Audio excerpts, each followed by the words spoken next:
बहुत समय पहले की बात है।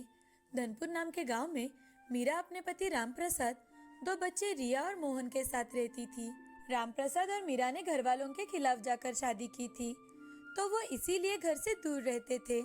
शादी के कुछ साल बाद रामप्रसाद चल बसा। रामप्रसाद के गुजर जाने के बाद मीरा अपने बच्चों को लेकर अपने सास ससुर के घर रहने चली गई, जहाँ पर मीरा के सास ससुर, देवर देवरानी और उनका बेटा महेश रहता था। जैसे ही मीरा अपने बच्चों के साथ ससुराल रहने चली गई, तो सभी ने उसके साथ बुरा बर्ताव शुरू कर दिया था। मीरा को प्रॉपर्टी में हिस्सा ना मिले, इसीलिए सबने मीरा को अपने बच्चों के साथ घर से निकाल दिया। अब मीरा गांव में एक छोटे से घर में रहने लगी। कुछ महीने बीत जाते हैं और अचानक से एक दिन उस गांव में बहुत बारिश होने लगी। बारिश ज्यादा होने के कारण गांव में बाढ़ आ गई। पूरा गांव पानी में डूब रहा था। सब लोग घर छोड़कर जान बचाकर भागने लगे।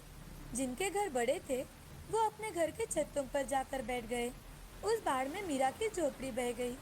मीरा जैसे तैसे अपने बच्चों को लेकर फिर से अपने ससुराल जाती है कि शायद इस हालत में उसे वहाँ कुछ दिन रहने को मिल जाए, लेकिन मीरा को देखकर वहाँ किसी ने दरवाजा नहीं खोला। माँ जी, बाहर बहुत जोरों से बारिश हो रही है। हमारा घर भी बह चुका है। हमें कुछ दिन तक घर में रहने दीजिए ना माँ जी, प्लीज माँ जी। तभी अंदर से एक आवाज आती है, अरे ओ मीरा की बच्ची, निकल जा यहाँ से। हमें तुम्हारी कोई जरूरत नहीं है। यहाँ दरवाजा मत खटखटा। पहले तो मेरे बेटे को खा गई, अब हमें भी खाना है क्या? कल मुही कही की, चल निकल यहाँ से। माँ जी, प्लीज हमें आज रात तक यहाँ रहने दीजिए। हम कल सुबह होते ही यहाँ से निकल जाएंगे।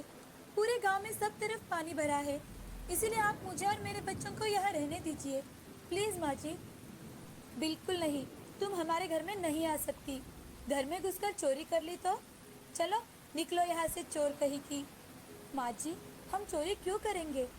ठीक है, मुझे नहीं, लेकिन आपके पोता पोती को तो यहाँ रहने दो।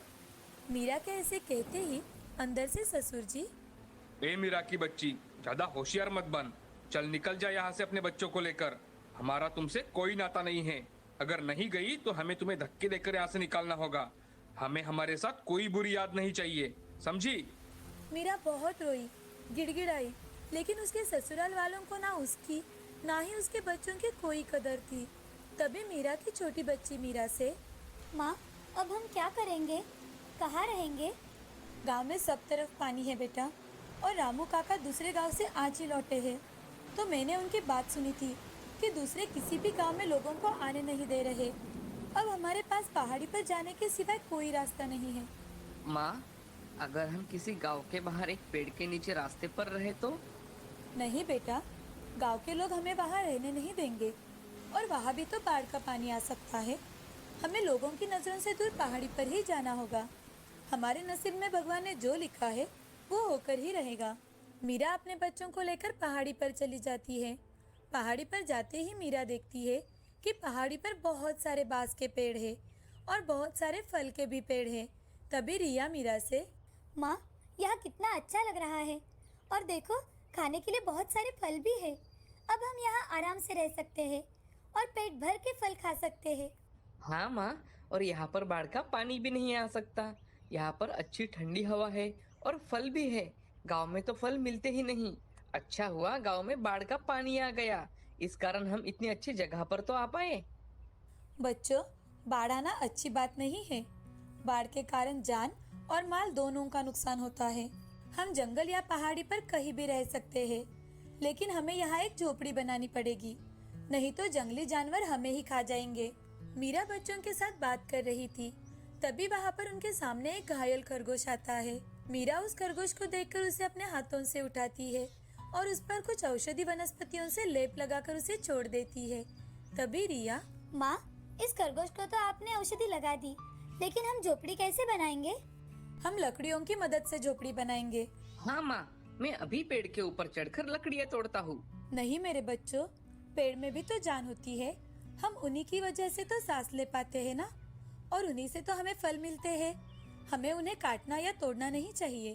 तो फिर माँ, हम झोपड़ी कैसे बनाएंगे? हम सब सूखी लकड़ियाँ इकट्ठा करके लाएंगे और उसी से झोपड़ी बनाएंगे। वहाँ पर देखो कितनी सारी सूखी लकड़ियाँ पड़ी हुई है। मीरा अपने बच्चों के साथ सब सूखी लकड़ियाँ इकट्ठा करना शुरू करती है। बड़ी मेहनत करके वो झोपड़ी के लिए लकड़ियां जमा कर रही थी। तभी मोहन तालाब की तरफ घास लेने के लिए चला जाता है। मोहन, मोहन, बेटा वहां पर अकेले मत जाओ। हम पहले झोपड़ी बनाएंगे, फिर घास लेने के लिए जाएंगे। मोहन मीरा की कोई बात नहीं सुनता और तालाब की ओर चला जाता है। तभी मोहन जोर जोर से चिल्लाने लगता है। माँ, माँ। क्या हुआ मोहन? क्या हुआ बेटा, क्यों चिल्ला रहे हो?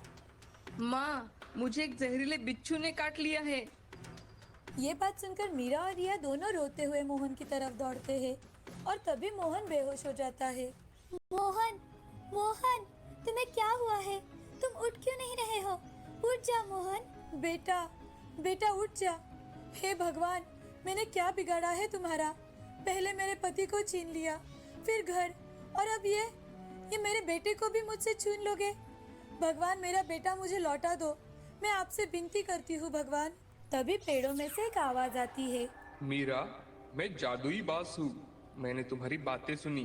तुम पेड़ों के बारे में अपने बच्चों को समझा रही थी। ये बातें सुनकर मुझे बहुत अच्छा लगा। मैं तुम्हारे बेटे को वापस जिंदा कर रहा हूँ। और हाँ, तुम मेरी लकड़ियाँ इस्तेमाल करके एक घर बनाओ जिसमें तुम्हारा परिवार बिना डर के रह सकता है और तुम अन्य लोगों का भी भला कर सकती हो। मैं कोई सपना तो नहीं देख रही?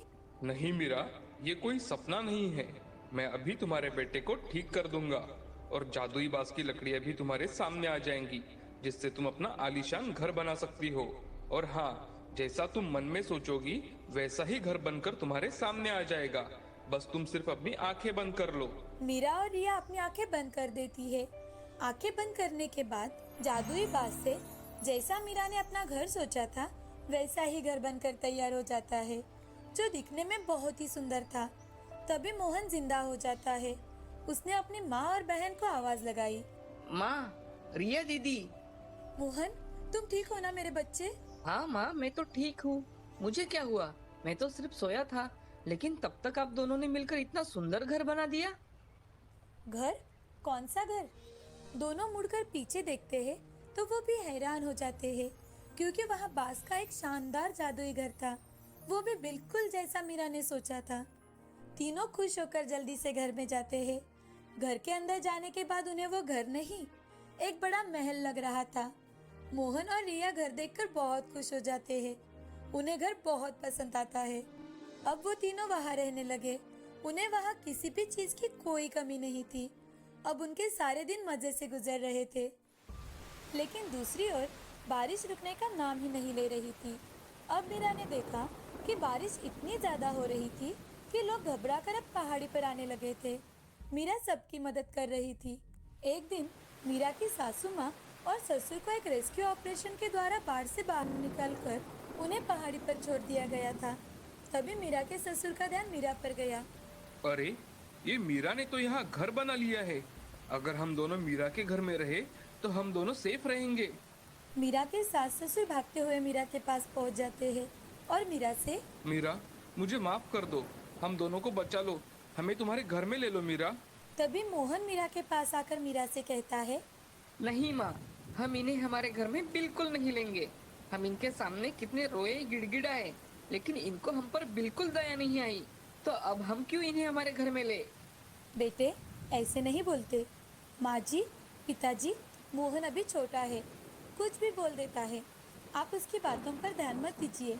आइए, आप अंदर आ जाइए। मीरा के सास ससुर ने जैसे ही बांस के जादुई घर में पैर रखने की कोशिश की तो जादुई बांस के घर ने उनको पहाड़ी से नीचे जाने वाली बाढ़ में बाहर फेंक दिया। मीरा के सास ससुर उस बाढ़ में बह गए। अब 1-2 दिन में ही बारिश कम हो गई थी। मीरा ने और उसके बच्चों ने पहाड़ी पर आए लोगों की और जानवरों की मदद की। अब कुछ लोगों ने मीरा के साथ पहाड़ी पर ही रहने की ठान ली। सभी लोग मिलजुल कर पहाड़ी पर जादुई बांस के घर में खुशी खुशी रहने लगे। इस कहानी से हमें ये सीख मिलती है कि हमें सबकी मदद करनी चाहिए और सबको एक साथ मिल